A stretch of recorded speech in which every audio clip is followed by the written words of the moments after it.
দেবশিল্পী এই মর্তে এসে নির্মাণ করেছে একটি ঋষির জন্য আমাদের এই বাসরে খানা।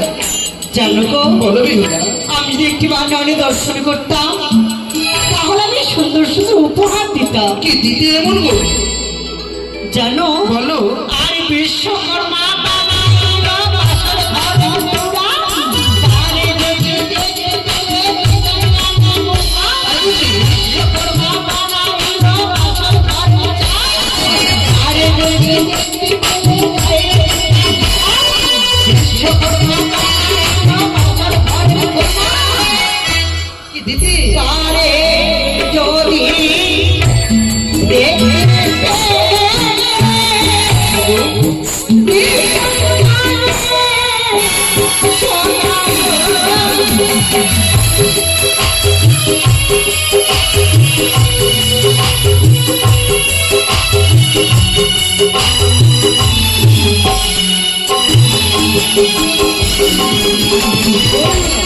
কি গো, তুমি যে চাইলে যে দিতে পারবে না গো। কিন্তু কেন?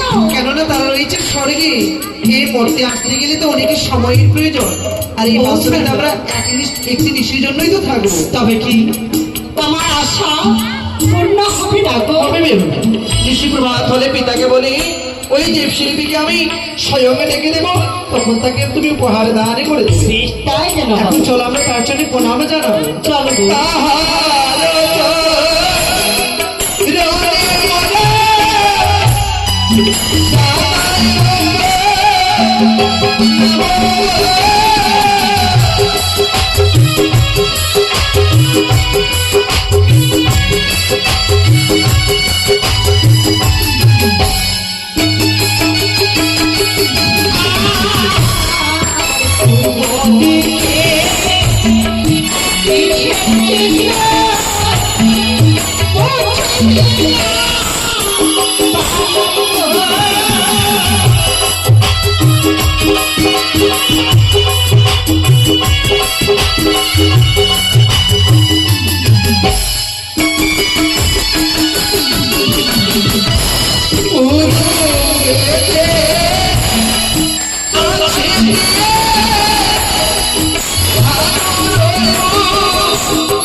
সত্যি গো, এত সুন্দর সুন্দর চিত্র অঙ্কন করেছে।